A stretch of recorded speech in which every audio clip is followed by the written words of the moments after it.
Let me get this straight. She starts pulling away, texting less, acting cold, and your instinct says chase harder, right? Text more, call more, show up more. But what if a guy did the opposite, disappeared completely? And somehow she came crawling back? Sounds like manipulation, right? But it's not manipulation, it's psychology. Let's break it down.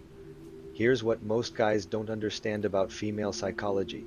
When a woman starts pulling away, she's not testing your dedication, she's not playing hard to get for fun, she's actually responding to something much deeper, something Nietzsche understood about human nature over a century ago. Nietzsche talked about the will to power, but here's the twist. Women are attracted to men whose feelings are unclear. Science has actually proven this. When researchers studied attraction patterns, they found that women were most drawn to men who kept them guessing. Not men who were jerks, not men who ignored them completely, but men who displayed what psychologists call strategic indifference. But let's talk about what happened to Marcus. 3 months of dating a co-worker. Everything seemed perfect. They were spending weekends together, texting throughout the day, making future plans. Then boom, she cuts him off completely, breaks up with him out of nowhere. Now here's where most guys lose their minds. They start analyzing every conversation, every text, every moment, trying to figure out what went wrong. They call friends, they stalk her social media, they write long emails explaining their feelings. Marcus almost did the same thing. But instead, he remembered something crucial about masculine energy. Men are naturally goal-oriented, achievement-focused.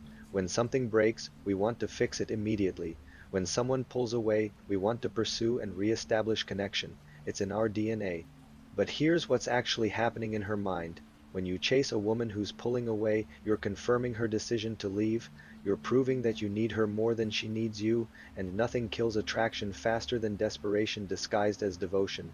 So Marcus did something different. He told her straight up, I'm not interested in friendship. If you change your mind, give me a call, but I'm walking away. Then he actually walked away. Not because he was playing games, not because he was trying to manipulate her emotions, but because he understood a fundamental truth about attraction. Indifference isn't being a jerk or ignoring someone. Indifference is being genuinely happy whether you have her or you don't, and guess what happened? She started calling, texting more than before. They even spent the night together, but then plot twist, she started pulling away again. Shorter texts, less frequent contact, lukewarm responses. This is where the psychology gets really interesting. When you're re-attracting a woman, especially an ex, there's an ebb and flow that happens naturally. Think of it like ocean waves. Sometimes she's all over you, sometimes she needs space. Most guys panic during the space phase and ruin everything. But here's what Nietzsche would tell you about this situation. What does not destroy me, makes me stronger. The silence, the uncertainty, the not knowing, that's not your enemy. That's your secret weapon. Because here's what happens in her mind during those quiet periods. She starts to realize that unless she reaches out, she might never hear from you again. If her interest level is still around 50% or higher, that fear will drive her to reconnect. If it's lower than that, you'll never hear from her again, and that's actually good information to have. The mistake Marcus made, and this is where most guys mess up, is that he didn't fully understand the material. He did everything right up until they got together, but then during their time together, he was probably making small mistakes without realizing it, little behaviors that were slowly eroding her attraction. Maybe he was too available, maybe he was seeking too much validation, maybe he was texting her throughout the day instead of using communication only to set up the next meeting. These seem like small things, but they add up. Here's the thing about modern dating that Nietzsche would have found fascinating. We have all these communication tools, texting, social media, video calls, but we use them wrong. The purpose of your phone isn't to have endless conversations. It's to arrange the next opportunity to be together in person. When you're texting back and forth all day, you're actually spending more time communicating digitally than you are face to face, and that creates a weird imbalance where the relationship exists more in your phones than in reality. But back to the psychology of her pulling away, women are like cats, they come and go as they please. Sometimes they get bored and need to walk away. Sometimes they need to feel the space to remember why they wanted you in the first place.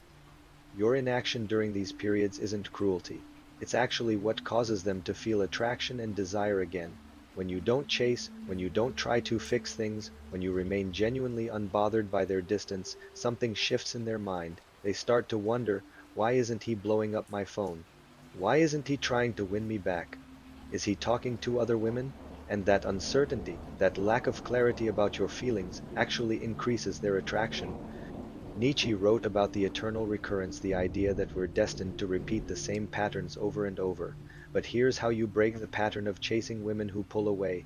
You become the kind of man who genuinely doesn't need anyone's validation to feel complete. Not because you're cold or heartless, but because you understand your own value. You know that you're the same person whether she's texting you constantly or not texting you at all. Her behavior doesn't define your worth or change who you are. So when Marcus's girl started pulling away again, the move wasn't to do anything. The move was to expect it, to remain calm, and to stay busy with his own life. When she does contact him, he keeps it simple. 2 or 3 texts maximum to arrange the next meetup. No endless conversations, no trying to recreate the emotional high through messages, just, when are you free this week? Pick a day, make definite plans, get together, and let chemistry happen in person. The beautiful thing about this approach is that it's not manipulative because it's authentic. You're not pretending to be indifferent, you're actually becoming someone who doesn't need constant validation from women to feel good about yourself. And here's what Nietzsche would really appreciate. This isn't just about getting one specific woman back. This is about becoming the kind of man who naturally attracts high-quality women because he's not desperate, needy, or trying to prove his worth through someone else's attention. So yeah, now you know why complete inaction creates complete attraction. It's not magic, it's not manipulation, it's just understanding how psychology actually works instead of how we think it should work. You're welcome. That's gonna cost you one subscribe or a comment below telling me about the last time you chased someone who was pulling away and how that worked out for you. If you want more on why women are attracted to men whose feelings are unclear, this video right here breaks down the actual science behind it.